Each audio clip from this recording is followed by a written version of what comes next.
Bueno, entonces la idea de esto es hablar un poquitico del síndrome febril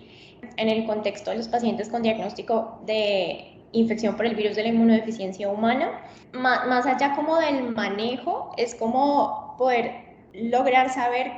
lo más importante, que es cómo llegar a entender qué es lo que está generando la fiebre. Pues porque en cuanto al manejo, pues digamos que eso no difiere mucho como de lo que asumo han revisado, pues como de sepsis y todos estos temas que se habrán visto anteriormente, ¿no? Y pues digamos que darles una aproximación del manejo pues sería demasiado complejo, pero nuevamente lo más importante es lograr saber qué es lo que está llevando a que el paciente pues tenga fiebre, sobre todo en este grupo poblacional que es tan complejo. Y para eso pues quise como que volviéramos a retomar un poquitico como las bases del tema de la infección por VIH y les traigo esto que quizás sea ya muy viejo como dentro de lo que hayamos revisado recientemente todos, porque igual uno en la medida en la que se dedica a la clínica pues pierde un poquitico el contacto con esto, pero esto es súper importante para poder entender qué debemos esperar y qué debemos buscar cuando llega un paciente con fiebre. Entonces, este virus pertenece a la familia de los retrovirus y digamos que como en su conjunto lo que define a la familia de los retrovirus es esta característica que tienen y es que no son virus DNA, sino que son virus RNA de cadena simple con envoltura y ellos dentro de su composición como virus, que lo veremos más adelante, tienen la posibilidad o la característica de tener una retrotranscriptasa que permite que puedan, como una vez hayan ingresado a la célula, pasar ese RNA a DNA y tienen una integrasa que lo que permite es que el virus sea, el ADN del virus sea integrado al ADN del mamífero que estén infectando. Y de esta manera, este grupo de virus generan infecciones que son de largo término o incluso, pues, obviamente, por toda la vida. Dentro de este grupo, o dentro de esta familia, hay unas subfamilias que nos permiten comprender, digamos, más o menos este virus del VIH a quienes se va apareciendo. Entonces, dentro de estas subfamilias están los lentivirus, que son principalmente, pues, son los que nos involucran ahorita, pues, o los que nos invocan ahorita, que es el grupo de los virus de la inmunodeficiencia humana 1 y 2, pero existen como los primos, como los llamamos, que tienen las mismas características de las que les acabo de hablar y generan infecciones o modelos de infección distinta, pero se parecen en términos de eso, de que generan infecciones de por vida. Y dentro de estos están los que se denominan delta retrovirus u oncovirus, que ahí pues hacen parte el grupo del virus linfotrópico humano, 1, 2 o 3, y pues los que tenemos animales sabemos que estos infectan a muchos mamíferos. Entonces, bueno, partiendo de eso, pues ya nuevamente uno se ubica en que esta enfermedad, uno, es de por vida y dos, tiene mucho que ver con el sistema inmunitario, incluso favoreciendo fenómenos de inmunodeficiencia y de tumores, como lo estamos viendo. Lo otro es recordarles que esto es una zoonosis, es decir, esta infección la adquirimos a través de como en la cajita azul que están viendo abajo, a través de múltiples exposiciones variadas que tuvieron virus propiamente que infectaban simios específicamente. Digamos, lo que está descrito son simios del occidente africano. Entonces, en lo que les iba a explicar de esta parte, digamos, este es un modelo en el que no hay una infección por VIH en la grafiquita A, y si ustedes se fijan, esta que es la mucosa intestinal, que contiene hasta el 60% de los reservorios de las células inmunológicas, pues está completamente lleno de linfocitos T, como ven pues en las descripciones de abajo, que nos dicen que el circulito rojo es linfocitos T memoria, linfocitos T efectores, en fin. Pero el hecho es que son células inmunitarias y está lleno. Igual que ocurre en los nodos linfáticos. Aquí, pues, si ven, están los circulitos verdes, que son células de memoria, y está lleno el nódulo linfático. Estas células digamos, de linfocitos T de memoria, lo que van a generar es que tienen la capacidad, son como linfocitos que recuerdan antígenos a los cuales se han expuesto y que posteriormente, cuando están en estadios más avanzados de su maduración, van a los centros inmunitarios secundarios, que vendrían a ser la placa de Peyet en el sistema, en el intestino delgado, los folículos linfoides en el intestino grueso, ganglios linfáticos en cualquier parte, las adenoides, las amígdalas, en fin. Y ahí pues van a estar como células que van a estar, que saben a lo cual deben reconocer y atacar, y se van a activar y van a generar, digamos, una respuesta inmunológica para controlar cualquier virus o lo que sea a la cual estén generando una respuesta. Y las células efectoras son los linfocitos TCD4 efectores, son los rojitos que están en el tejido de las mucosas, ya sea en la boca, en la vagina, en la región peneana, bueno, en fin. Y ahí son linfocitos que saben, digamos, qué antígenos deben reconocer, pero ya están constantemente en los sitios primarios de infección. O sea, los de memoria, digamos, que maduran en estos nódulos iniciales y luego van a los centros secundarios del sistema inmunológico para continuar en ese proceso de maduración, y luego son llamados ya a los sitios donde está ocurriendo la infección, transformándose en linfocitos TC4 efectores, y allí es donde van a quedar para pues estar en el primer momento de contacto con el agente infeccioso pues que nos esté enfermando. Lo que ocurre ya en la figurita B, que es la infección aguda, es que las células efectoras de los linfocitos TC4 efectores, o sea, los que están en el sitio donde está ocurriendo la infección, porque digamos aquí se adquirió esta persona por primera vez el virus de la inmunodeficiencia humana, pues van a ocurrir todos los fenómenos inmunológicos que sabemos, que pues primero está la respuesta innata, luego van las células dendríticas a presentarlos a los nodos, para que se termine generando linfocitos TCD4 efectores y de memoria, y luego pues estén poblando como tal la mucosa. Pero los linfocitos TCD4 que están en la mucosa y que son efectores, una vez son infectados, van a sufrir fenómenos de activación que posteriormente van a llevar a muerte, ya sea porque el mismo virus ha inducido la muerte de la célula, o porque la célula en su proceso, digamos, de activación, digamos, tiene esa capacidad, me activo, genero pues la respuesta inflamatoria, inmunitaria y los llamados que debo hacer con citoquinas y demás, pero en mi activación yo me debo morir. Y como ven ahí, la mayoría de células rojitas, que son los efectores, empiezan a morirse en este proceso de infección, que nuevamente viene dado porque el virus está matando células. Y aquí mostrarles o hacer muy enfático que una vez uno está en contacto con un paciente con VIH, pues no sirve decir paciente con diagnóstico de VIH que toma en los antecedentes, que a veces uno ve, paciente con VIH toma X tratamiento, punto, ya, y tiene fiebre y entonces infectología. No, porque no todo paciente con VIH es igual, y claramente entre más inmunosuprimido esté, pues el abanico de posibilidades es mayor. Entonces uno debe procurar en ese abordaje del paciente febril preguntarle al paciente cuando lo está atendiendo en el triaje o qué sé yo, como, bueno, pero muéstrame tus últimos CD4 y tu última carga viral. Y pues desafortunadamente la mayoría de los pacientes ni lo muestran, ni lo tienen, ni lo saben. Pero si ese es el escenario, igual de importante que es que lo vea infectología o el médico internista o quien lo vaya a ver pues en el momento de la atención siguiente, pues es poder tener esto que es como la guía que a uno le permite orientarse y saber y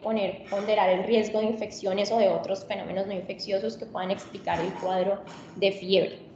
La definición de fiebre pues es algo que es decir, hay muchas definiciones, seguramente ustedes también lo habrán revisado en las reuniones que tienen desde emergencias, pero recordar que esto es una respuesta a algo.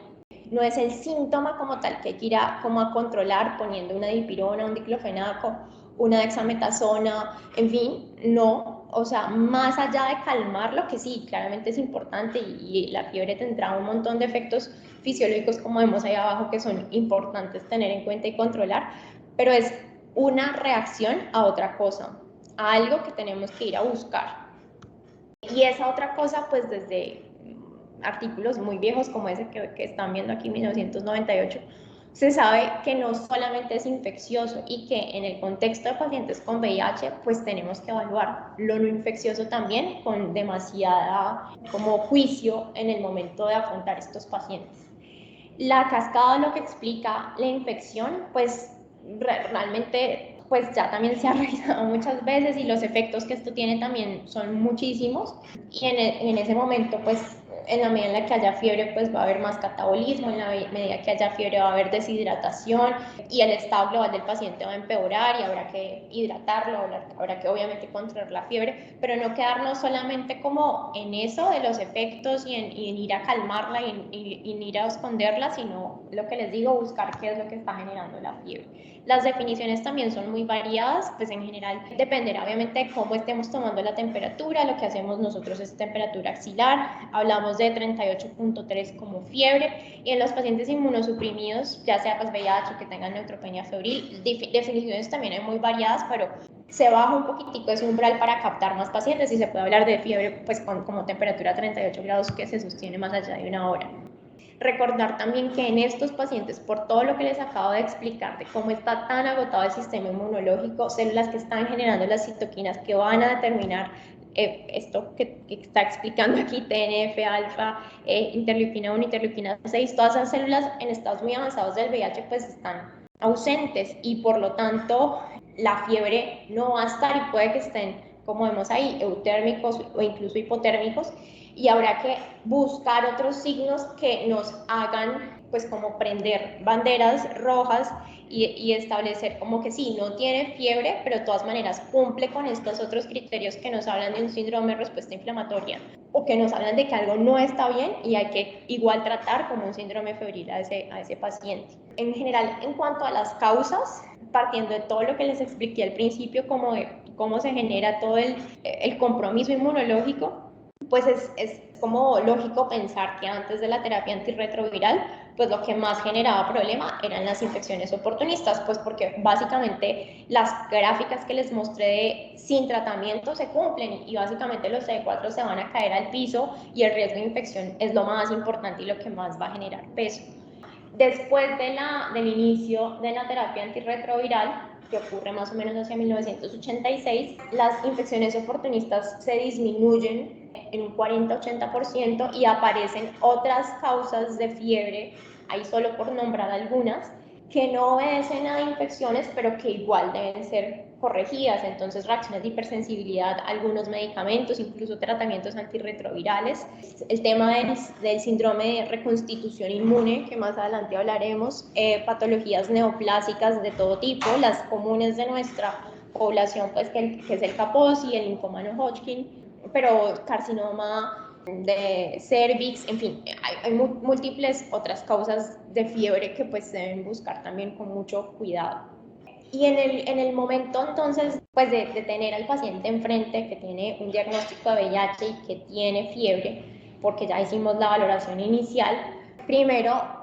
tengamos claridad como del estadio de la enfermedad, y aquí pues me salto a esta diapositiva, y es que recuerden que cuando hay una infección primaria, es decir, yo por primera vez me infecto por el virus de la inmunodeficiencia humana,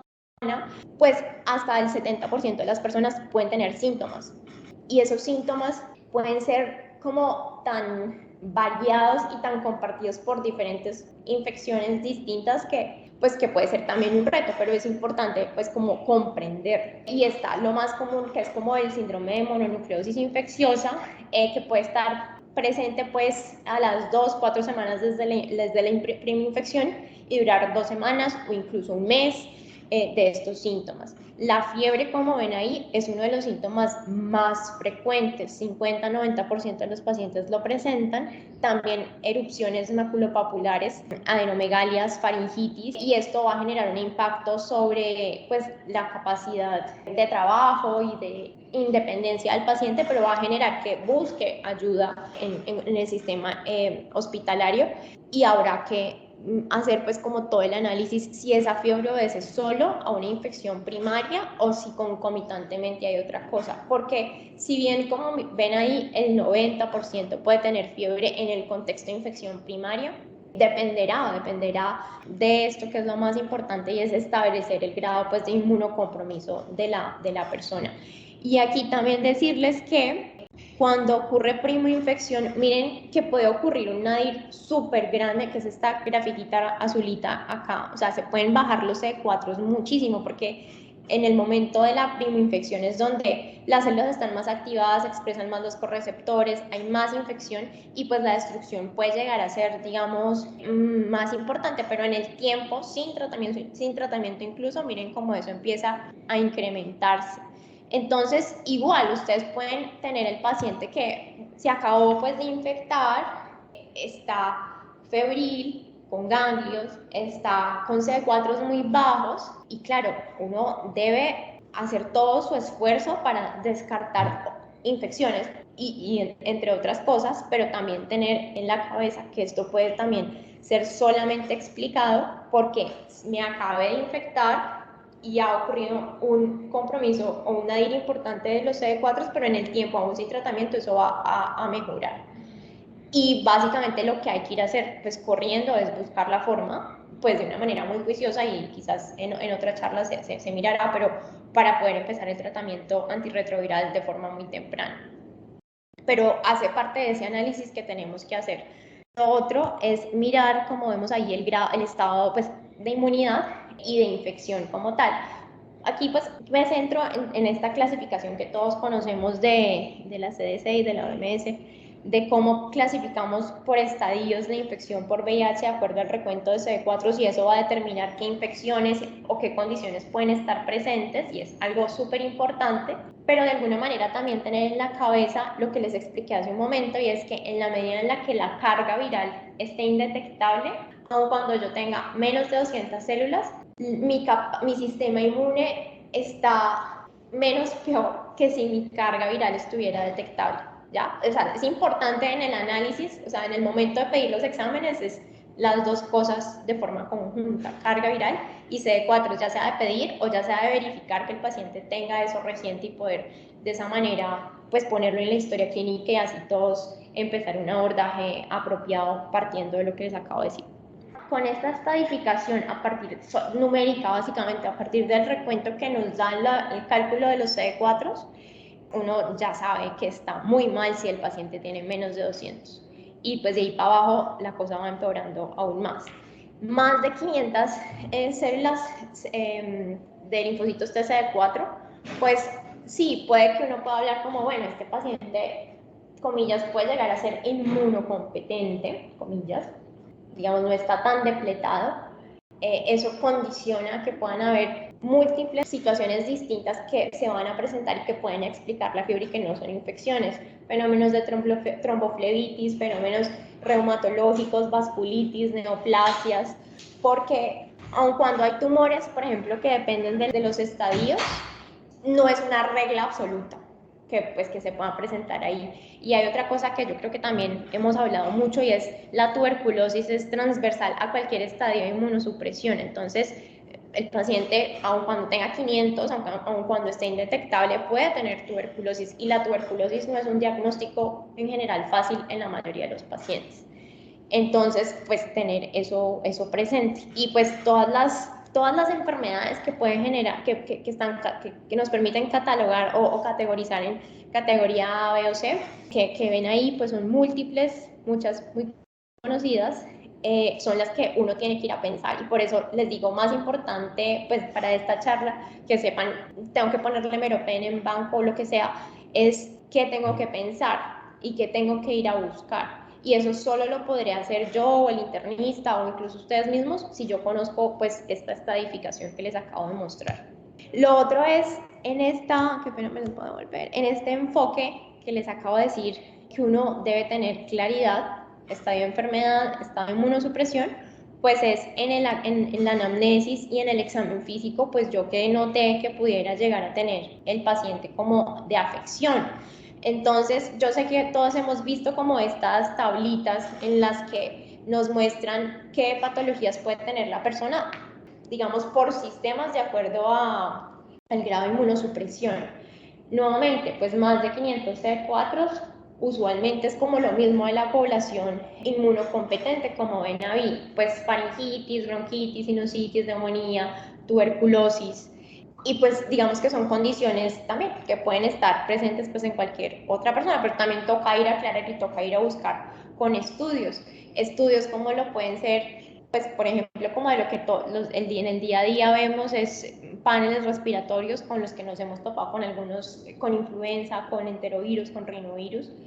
pero también la broncoalveolar y búsqueda de tuberculosis pues como activa. En el rango de 200 y 500 CD4, pues lo que usualmente aparece son neumonías bacterianas recurrentes. Y lo mismo, tocará ir a aclarar, porque usualmente aquí pues un agente muy importante es neumococo y toca ir a aclarar susceptibilidades, grado de compromiso. Ustedes saben que no solamente es pulmón, puede estar en sangre, puede ir al sistema nervioso central, entonces todo eso habrá que tener pues una claridad importante. Y en la medida en la que empiezan a disminuir pues los CD4 por debajo de 200, pues ahí aparece todo lo, comillas, miedoso que uno pues puede estar pensando. En la medida en la que sea mucho más el compromiso, menos de 100 CD4,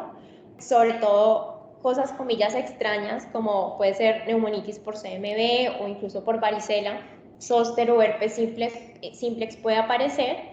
Y pues la búsqueda de estas entidades ameritan una tomografía, ameritan hacer estudios de lavado broncoalveolar en búsqueda de material genético que nos permita tener claridad si hay alguno de estos virus y empezar un tratamiento,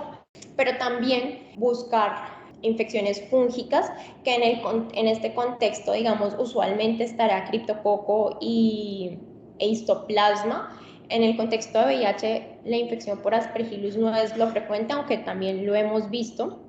Y la infección por micobacterias, como lo puede ser tuberculosis, que es la más común, pero también Mycobacterium avium, en la medida en la que los CD4 están más bajitos.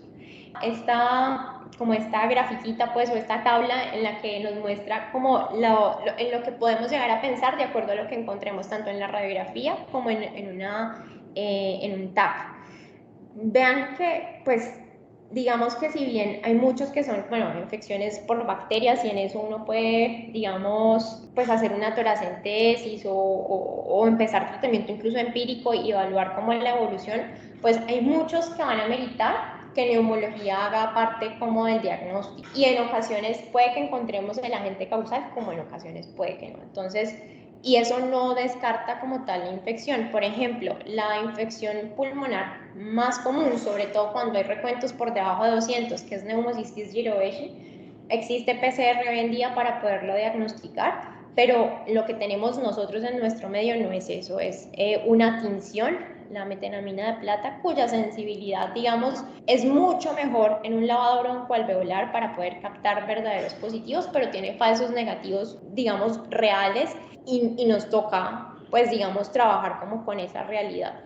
Pero tener muy presente que el abanico de posibilidades es amplio, que una radiografía de tórax sirve, sobre todo cuando los CD4 son incluso mayores a 500, entre 200 y 500. También se habla de la posible utilidad de la radiografía de tórax, pero por debajo de 200, una tomografía de tórax nos toca sí o sí, porque la capacidad de detectar alteraciones con la radiografía pues va a disminuir. Y partiendo de todas las posibilidades de infecciones que hay, pues buscar aclararlo, y usualmente lo que podemos hacer son pruebas no invasivas como una PCR en esputo de TB o una PCR múltiple para descartar pues virus respiratorios o neumonías por gérmenes atípicos, pero usualmente terminaremos en lavado broncoalveolar para poder tener más claridad. En el contexto de fiebre, por ejemplo, focalización, convulsiones, alteración en el estado de conciencia, todas estas cosas, pues ameritarán poder tener claridad de qué es lo que está pasando. Y voy a eso a decir, es una imagen que habla de solamente un realce leptomeningio, o vemos lesiones tipo absceso, lesiones que implican un realce en anillo en el sistema nervioso central. Por eso la imagen es lo más clave, o sea, llega con fiebre, llega con algún tipo de compromiso del sistema nervioso central, que lo que les acabo de decir, pues una imagen, idealmente una resonancia, pues hay que ir a buscarla. En la medida en la que los CD4 pues son más bajos, y con eso me voy, miren que el punto aquí es de 200 para abajo, para que empiecen infecciones como toxoplasmosis, criptococosis, citomegalovirus y leucoencefalopatía múltiple progresiva. Todas estas entidades, es decir, de aquí para abajo, pueden presentarse como lesiones ocupantes de espacio. Y si eso es así, pues vamos a necesitar la imagen, pues una neuroimagen para poder tener claridad de qué es lo que se ve. Idealmente hay patrones muy típicos, por ejemplo, para toxoplasmosis y para criptococo y para meningitis, que uno, digamos, estaría obviamente más inclinado a hacer la resonancia y ojalá contrastada para poder tener claridad de las lesiones y poder de esta manera pues emprender como los algoritmos de diagnóstico y de manejo más apropiados. Cuando lo que se menciona, o mejor dicho, lo más común es que si hay compromiso del sistema nervioso central con focalización, cefalea, fiebre, usualmente por debajo de 200 pensar en toxoplasma. Y cuando pensamos en toxoplasma, las imágenes típicas de esta entidad van a ser lesiones con realce en anillo, y esto, digamos, si bien no es lo único, que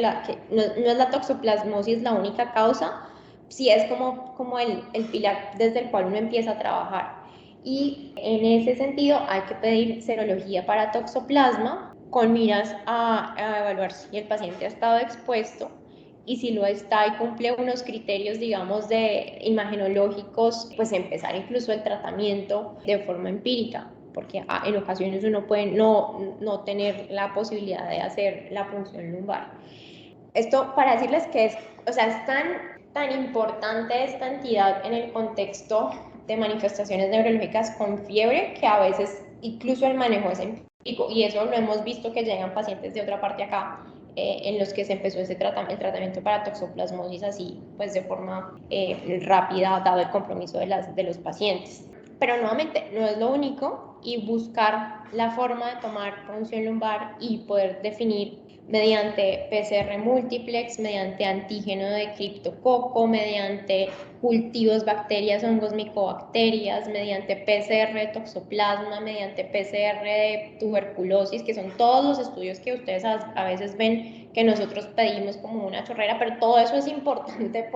porque los diferenciales son muy amplios, aun cuando la imagen sea típica de toxoplasmosis, por ejemplo, realce en anillo, múltiples lesiones, todo esto, pero a veces ha pasado que no es eso y son otras entidades como criptococo, como el linfoma primario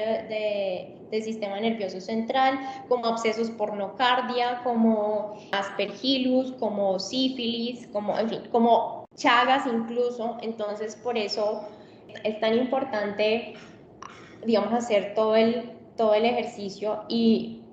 utilizar las imágenes y la punción lumbar como una estrategia salvadora muchas veces. Sobre todo, pues, cuando los pacientes llegan a una institución como la nuestra, donde quizás el manejo empírico y el manejo salvador a través de hacer cubrir las posibilidades y darle estabilidad, pues eso ya se habrá hecho en otras partes. Nosotros contamos afortunadamente con la posibilidad de hacer múltiples estudios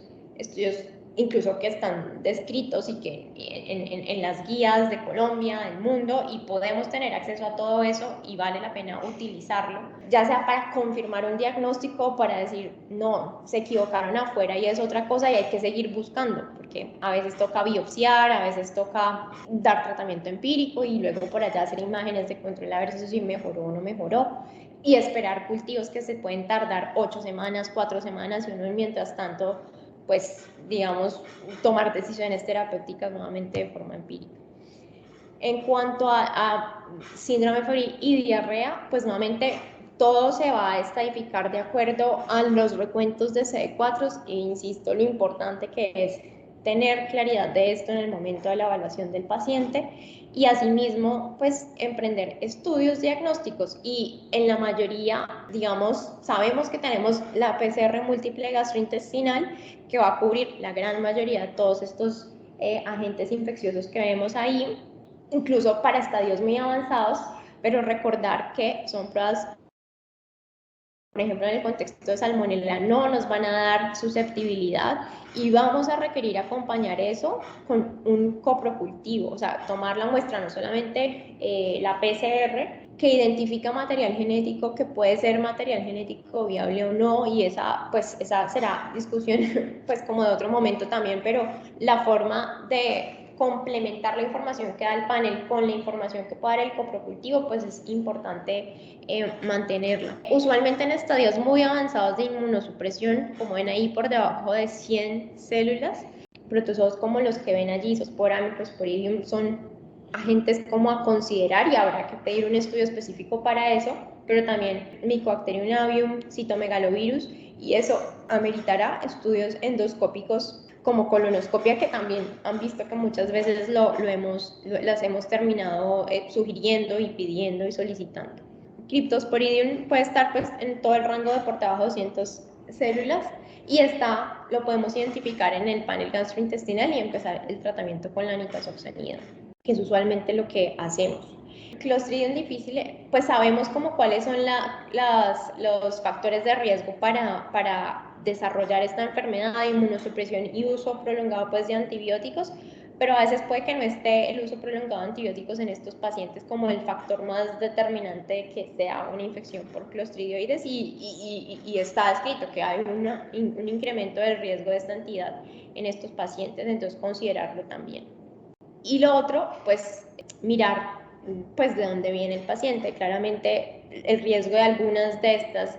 agentes infecciosos tendrá más valor si el paciente viene de ciertas áreas o tiene ciertos hábitos en cuanto a la higiene de los alimentos que otros. Hay fenómenos también de colestasis que pueden estar dados por infección a nivel del tracto hepático, infecciones del hígado, del tracto biliar, que también dependerán del grado de inmunosupresión. En general, criptococo, histoplasma, tuberculosis, pues digamos, son condiciones que hemos visto, no es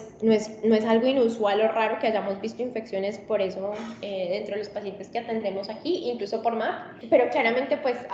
digamos, tenemos que buscar la forma de tener muestras que nos permitan dar claridad si es o no es, si no son estos agentes, y a veces, por ejemplo, en el contexto de criptococo, pues uno puede pedir un antígeno sérico de criptococo. En el contexto de histoplasma, uno puede pedir un antígeno urinario de histoplasma y pedir cultivos en sangre. Pero en ocasiones es tan compleja la situación que lo que toca es hacer con la angiografía, incluso tomar muestras histopatológicas y de cultivos, pues porque hay entidades que no necesariamente van a generar compromiso sistémico, sino que van a estar localizadas. Ahí también citomegalovirus puede ocurrir. Neoplasias, sarcoma de Kaposi, linfoma que han generado compromiso a este nivel como sitio primario, como un lugar, digamos, luego de que ha hecho metástasis a otras partes y pues quizás obviamente allí sitios más fáciles de biopsiar uno buscará, pero en ocasiones está escrito que digamos, pues son lesiones en dicha zona y habrá que también tomar biopsia. Es decir, viene a lo mismo de lo anterior y es que sí, está bien categorizar que tiene fiebre, que tiene VIH y cuáles son las infecciones que pueden estar, pero si nosotros no somos muy activos y muy agresivos en la búsqueda de aclarar cuáles son los diagnósticos diferenciales, pues hasta ahí, digamos, nos llegará todo porque hay que confirmarlo, hay que corroborarlo. Todo lo que pensemos, todo puede pasar, de hecho, en estos pacientes, pero tenemos que hacer los estudios específicos para poderlo encontrar. Otras entidades que son derivadas como tal del VIH como virus que va a ejercer un efecto deleterio sobre la vía biliar, que es la colangiopatía asociada al VIH o la colecistitis acalculosa, que puede también explicar esto. Y aquí, pues digamos, de lo que hemos hablado, que yo les hablé como de, bueno, piensa el pulmón, piensa en la diarrea, piensa en no sé qué, porque es más fácil siempre abordar un paciente a partir de lo que la clínica te da, a que pongamos una cosa como, por ejemplo, exámenes a ordenar y que salga no sé, como una receta de cocina, que es lo que hay que irle a pedir al paciente, y no es como lo más sano, tanto para el paciente como para nuestro sistema de salud, sino siempre evaluarlo muy juiciosamente, evaluar qué encontramos en el examen físico, qué encontramos en la anamnesis, que nos permita como tener un norte de qué es lo primero que vamos a ir a descartar. claramente, sobre todo cuando los CD4 están por debajo de 200, por debajo de 100, uno tiene que pensar 1000 cosas al tiempo y pedir muchos exámenes, quizás de forma simultánea y sin un norte claro. Eso a veces pues no es inusual que nos pase, pero idealmente, incluso para tener la posibilidad de coger rápidamente o de tratar rápidamente lo que está afectando al paciente, pues nuestra forma de pensar debe ser un poco como la que les acabo de hacer, es ir a cada sistema, ir pensando por ahí qué voy encontrando y qué voy a ir solicitando. Pero sí hay algo que no puede faltar y que nosotros vemos muchas veces que ha faltado en el momento en el que se pide la interconsulta, y es el norte de CD4 y de carga viral. Que pues nuevamente es como un llamado a pedirlo, como solicitar el examen, como mirar en la carpetica de los pacientes. Ya de ahí en adelante, pues claramente un hemograma hay que pedir, ver el patrón de respuesta inflamatoria, PCR, las transaminasas, la fosfatasa alcalina, la LDH, y estos, por ejemplo, ustedes dirán, bueno, también puede sonar como que pedir todo eso y ya, pero nuevamente, si el paciente no da un norte claro en la valoración, al ustedes pedir eso, pues podemos encontrar elevación de las transaminasas en pacientes con infecciones fúngicas, en pacientes con abscesos hepáticos, en pacientes con lesiones tumorales hepáticas. Fosfatasa alcalina puede estar muy elevada en pacientes con tuberculosis, la LDH también elevada en pacientes con patologías fúngicas. Los cultivos, recuerden que por debajo de 200 el abanico es tan grande que no nos debe ser suficiente decir para cultivos para bacterias, sino cultivos para micobacterias y para hongos. Es importante también solicitarlo y tenerlos presentes. Las pruebas de detección molecular que ya también les hablé pues previamente son claves en el algoritmo diagnóstico. Desafortunadamente, por ejemplo, PCR para toxoplasma y PCR para tuberculosis no las hacemos aquí, pero no son de remisión internacional. Se hacen, pues digamos, en nuestro país. No están en un tiempo tan rápido como uno quisiera, pero están, o sea, aparecen y uno puede llamar y pedir como, pues tenerlas muy presentes en el momento del reporte. Los antígenos, que también me ha pasado muchas veces que no se sabe, antígeno de criptococo y eso dónde se toma o cómo es. Tener presente antígeno de criptococo está en líquido cefalorraquídeo y sérico.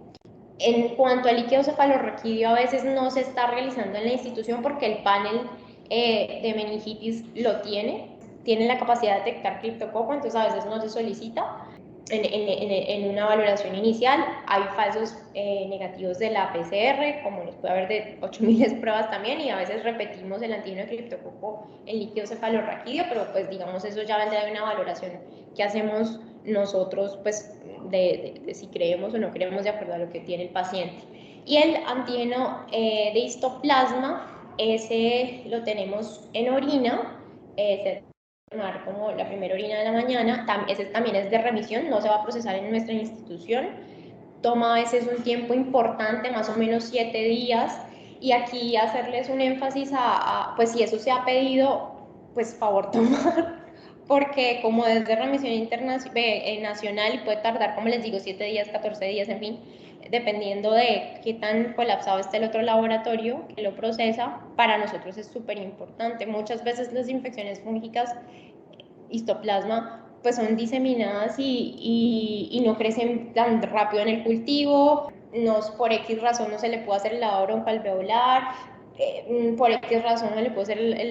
la función del líquido cefalorraquídeo. Estos agentes son de crecimiento lento, en los paneles moleculares no está histoplasma, entonces sí es muy importante verificar que se tome una vez se pida, pues porque entre más rápido esté, pues más información nos va a dar y más pronto podemos emprender un tratamiento apropiado. De las imágenes, recordar que, bueno, radiografía es una opción, pero idealmente en pacientes con recuentos por debajo de 200, pues tomografía, mirar la resonancia, porque la focalización no solo va a obedecer a meningitis como tal, sino lesiones ocupantes de espacio, que es súper importante, y buscar la etiología pues es clave.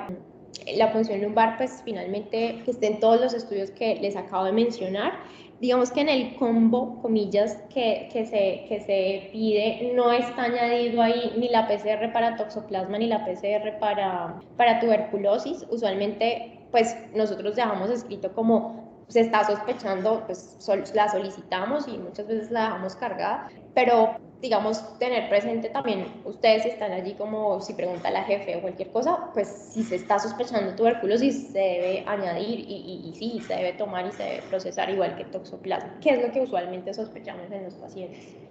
El fondo de ojo es súper importante, es complejo hoy en día, pues la formación en eso para todos no es tan transversal ni tan transparente, pero pues también acá tenemos la posibilidad de que esté oftalmología, pero es importante hacerla por citomegalovirus, por toxoplasma, en fin, por tuberculosis, por varios agentes infecciosos que la pueden explicar.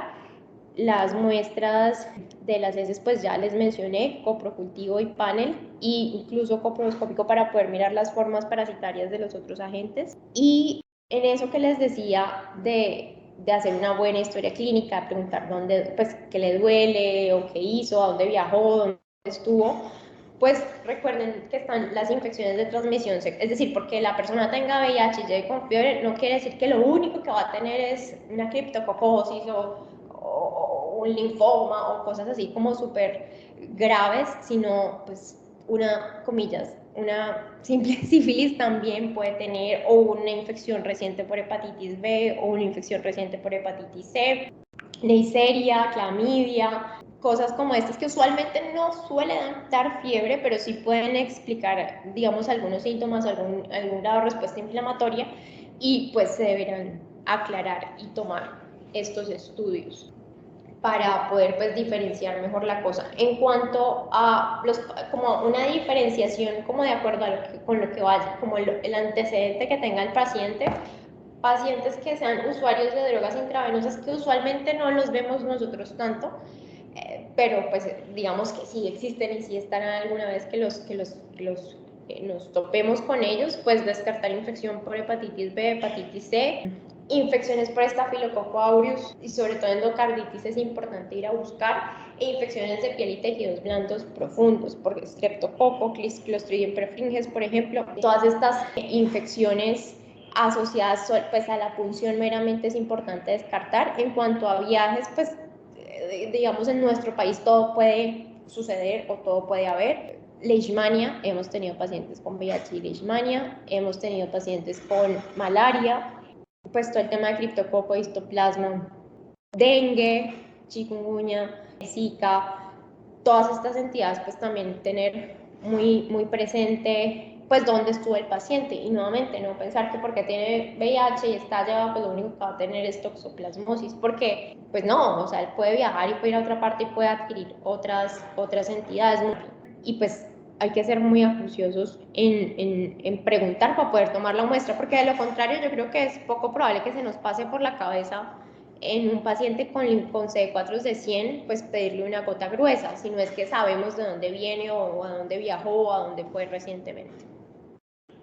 Aquí recordarles en esta partecita que igual viene a ser de agentes infecciosos, que también si un paciente ha estado hospitalizado, como muchos pacientes que tenemos con VIH, y tiene una hospitalización prolongada en la UCI o donde sea, pues pueden aparecer infecciones nosocomiales y también hay que irlas a buscar y a descartar, así como hacemos en un paciente inmunocompetente. Es decir, no porque sea VIH, pues lo único que puede tener son las cosas que acabo de mencionar.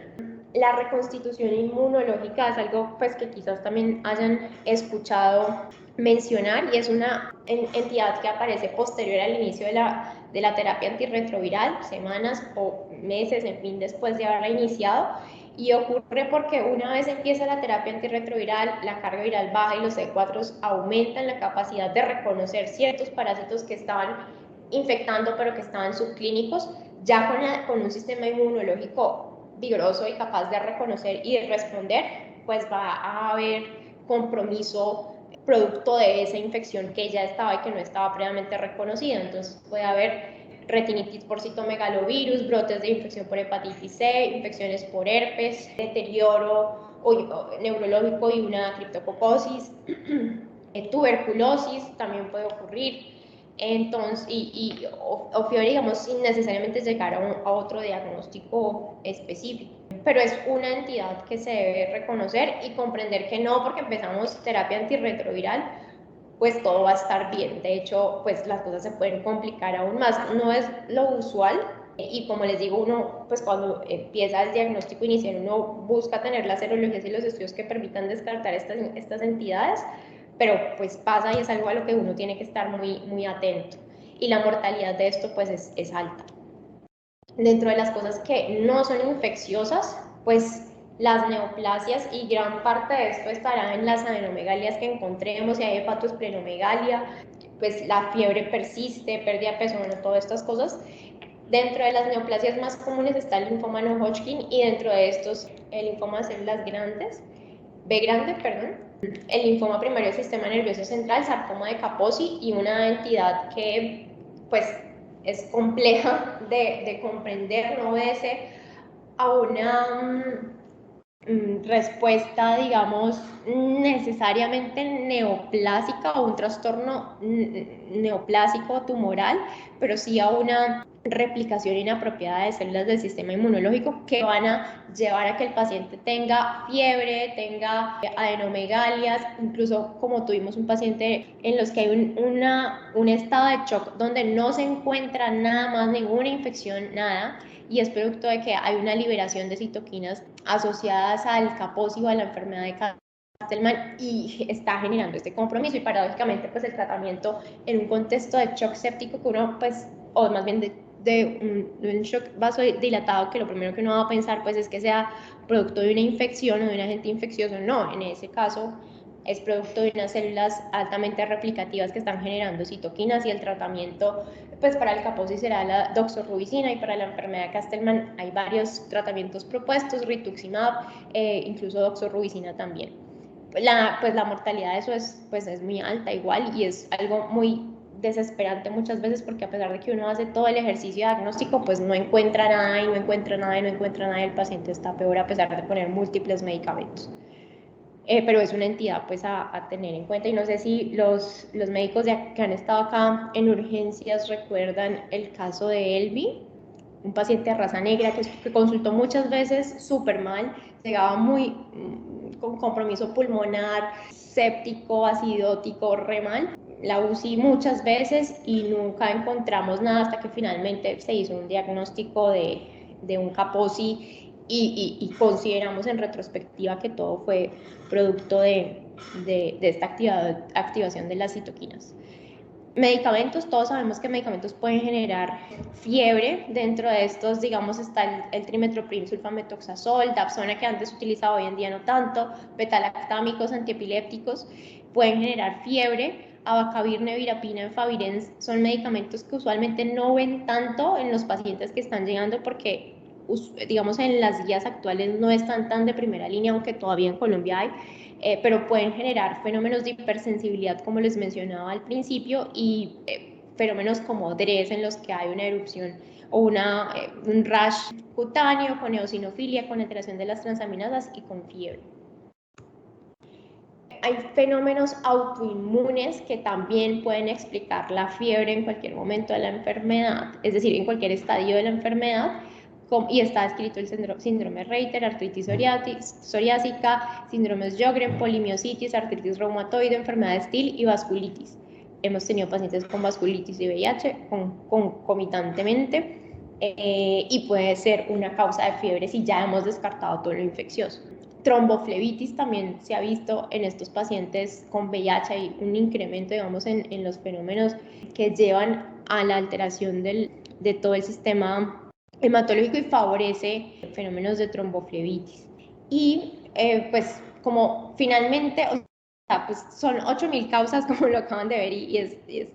es complejo asumir un algoritmo diagnóstico, ¿no? Pero usualmente pues uno va descartando todo esto que les estoy diciendo. Muchas veces, como les decía con el caso de Elvi, uno entra en una situación de fiebre de origen desconocido en un paciente con VIH. Las definiciones de eso pues son variadas. Usualmente para el caso de VIH, lo que se ha asumido como definición de fiebre de origen desconocido es que el paciente tenga una temperatura mayor a 38.3 grados por más de 4 semanas en la casa, o más de 3 días pues hospitalizado, y que no tengamos pues como un reporte de algo que nos permita tener claridad de la etiología de la fiebre. No es inusual que se presente, se habla de un 3 a un 21% de los pacientes con infección por VIH, pero es curioso que si uno mira como finalmente después de los 8.000 estudios que hayan hecho, como las etiologías pues no necesariamente obedecen a etiologías pues absolutamente raras, ¿no? Miren que si uno se fija, la mayoría va a ser tuberculosis, una entidad a la que al menos nosotros estamos súper expuestos, súper sensibilizados, pero a veces nos quedamos cortos en lo que estamos pidiendo para diagnosticarla y en la intensidad en la que debemos buscar la enfermedad. Es decir, por más que hagamos el lavado y no esté, hagamos una biopsia y no esté, pero el señor sigue con fiebre, puede seguir siendo tuberculosis y habrá que ir a buscar sitios donde podamos tener una muestra para cultivo, para directos y para pruebas moleculares que nos permitan tener claridad. Les mencionaba el neumocistis y es que el problema con neumocistis es pues la capacidad diagnóstica que tenemos con el lavado broncoalveolar, que tenemos es la tinción con la metenamina, entre otras entidades que no son infecciosas y que van a ser usualmente tumorales en general, en lo que se habla pues como de los reportes de estas entidades. Pues en general, digamos, para concluir todo lo que hemos hablado ahora y que puede que les ponga en la cabeza un poquitico como pesada de tanto de lo que hablé, de las causas, de las etiologías y de los exámenes, pues sí es, digamos, es importante llenarse la cabeza de complejidad y no asumir con simpleza la fiebre en un paciente con VIH. En estos días, por ejemplo, vimos un paciente con fiebre y que le habían dejado dipirona, diclofenaco y dexametasona, o pues un esteroide, no me acuerdo cuál era. Y no, pues no es suficiente calmarla, o sea, no es suficiente calmarla, no teníamos ni idea de CD4, no teníamos idea de carga viral, no teníamos ni idea de nada de su estado, y eso hace pues que sea un manejo simplista cuando, como les digo, esto es absolutamente complejo y son escenarios buenos porque encontramos la causa o malos porque no tenemos ni idea y terminan muriéndose los pacientes. También otro mensaje es, si bien los antirretrovirales han bajado la incidencia de infecciones oportunistas en nuestro medio, no, pues eso es falso, porque muchas veces llegan pacientes que estamos en una era de antirretrovirales para todos, que o los reciben de forma irregular, o no los toman, o están abandonados, son habitantes de calle, no les interesa la enfermedad y llegan en estadio SIDA, estadios súper extraños para otras partes del mundo, pero para nuestra realidad pues no es infrecuente tenerlos. Los CD4 y la carga viral es la guía, la brújula, que lo que nos va a permitir hacer un buen abordaje diagnóstico, terapéutico y de cuidado del paciente como tal, es decir, tranquilizarnos porque no encontramos algo con 500 CD4 a tranquilizarlos si no encontramos con menos de 100 CD4, pues no es lo mismo. Tuberculosis en todas las poblaciones siempre se debe descartar y siempre debe ser una causa muy importante a buscar de forma apropiada, como habíamos, no sé si vieron la charla que tuvimos de tuberculosis, pero el diagnóstico hoy en día nosotros aquí es absolutamente como bueno y lleno de posibilidades y nuevamente no podemos ser simplistas. Tomar el cultivo para micobacterias, porque también nos pasa que vemos pacientes que sospechamos tuberculosis y solamente tienen cultivo para bacterias y en el cultivo de bacterias pues no va a salir la micobacteria tuberculosis. Y la PCR es importante en nuestro medio porque nos da posibilidad de saber estrategias terapéuticas tempranas que sean eficaces. Pues por debajo de 200 CD4, como ven ahí, todo es mucho más desafiante y la cabeza se vuelve súper grande y la búsqueda se vuelve más grande y la capacidad de pedir exámenes también, porque no es fácil y sobre todo que en la medida que bajan los CD4, la posibilidad de tener infecciones concomitantes es muy alta. Entonces, no porque encontremos tuberculosis quiere decir que ya cerramos el libro y nos relajamos, no, hay que estar seguros de que no hayan otras cosas que pueden pasar. La mayoría de los pacientes terminan teniendo diagnóstico, pues les dije que fiebre de origen desconocido 3,21%, no es como tan usual, y en todos los casos puede ser muy exhaustivo, como les acabo de mencionar, frente a los estudios diagnósticos y el abordaje del paciente.